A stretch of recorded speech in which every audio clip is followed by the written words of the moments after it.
مساجد یہ اپنے اندر حلم، بردباری، برداشت پیدا کرنے کا بھی بہترین موقع اور جگہ ہے، اس سے کہ یہاں پر مختلف المزاج لوگ آتے ہیں۔ کوئی آدمی امیر گھرانے سے بھی آئے گا، کوئی غریب گھرانے سے بھی آئے گا، کوئی بہت صاف ستھرا اور چمکتے ہوئے کپڑے پہن کر بھی آئے گا کلف لگے ہوئے، اور کوئی سادے کپڑے بھی پہن کر آئے گا، کوئی ایسا بھی ہوگا کہ جو اپنی مکینک اور ورک شاپ سے اٹھ کر آ رہا ہے، کوئی ایسے صاحب بھی ہیں جو اپنے آفس کے ایئر کنڈیشن ہال سے اٹھ کر آ رہے ہیں۔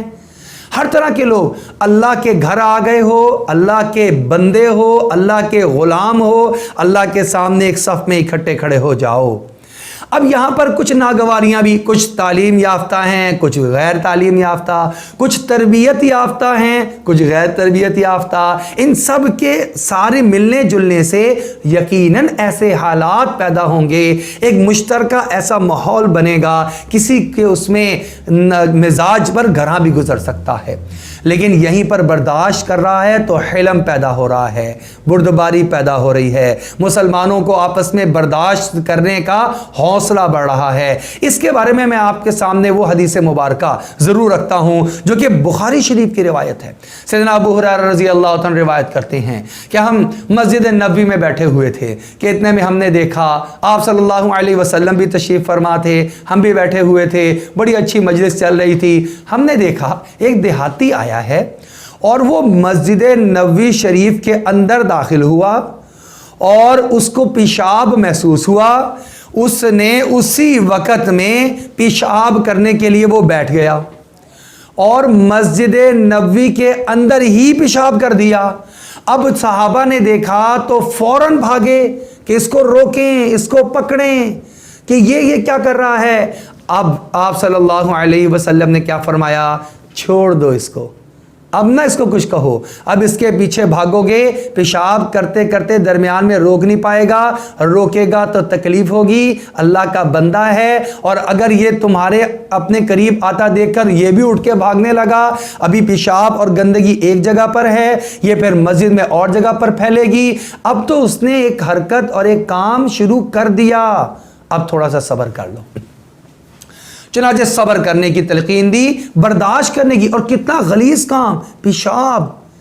آپ صلی اللہ علیہ وسلم نے جب وہ پیشاب کر کے فارغ ہوا اس کو کہا ادھر آؤ ہمارے پاس، اور ایک صحابی کو کہا جاؤ اور جا کر اس جگہ کو پاک اور صاف کر دو، اس کے اوپر پانی بہا دو، اس کو پاک کر دو، اور اس کو بلایا اور بلا کر کہا دیکھو یہ جو مساجد ہیں نا یہ اللہ کا گھر ہوا کرتی ہیں،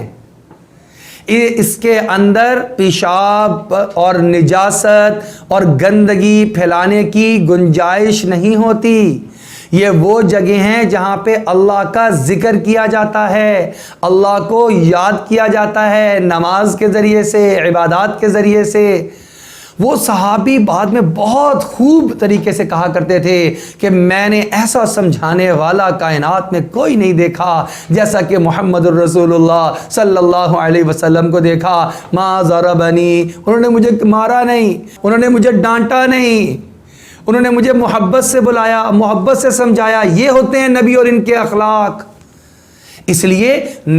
بچے بھی شرارتیں کر رہے ہوں گے، ہو سکتا ہے وہ کوئی ریپر بھی پھینک دیں، ہو سکتا ہے کہ وہ ہمیں بظاہر جو ہے نا وہ کوڑا کرکٹ وہاں پہ جو چیز کھا رہے ہیں یا کر رہے ہیں وہ پھینکتے ہوئے نظر آئیں۔ ہمیں اپنے سامنے آپ صلی اللہ علیہ وسلم کا سنت طریقہ اور تعلیمات نبویہ صلی اللہ علیہ وسلم سامنے رکھنی چاہیے کہ آپ صلی اللہ علیہ وسلم کیسے تربیت فرمایا کرتے تھے اور کیسے برداشت کیا کرتے تھے اور کیسے تحمل کے ساتھ جو ہے معاملات کو نمٹایا کرتے تھے۔ ہمیں بھی آج سیکھنے کی ضرورت ہے، اسی لیے تو سارے کھینچے چلے آئے مسجد نبوی شریف میں، دشمن بھی چلا آیا، اپنا بھی چلا آیا، اور اللہ نے پوری دنیا کے اندر دین کو پھیلانے کا مرکز بنوا دیا۔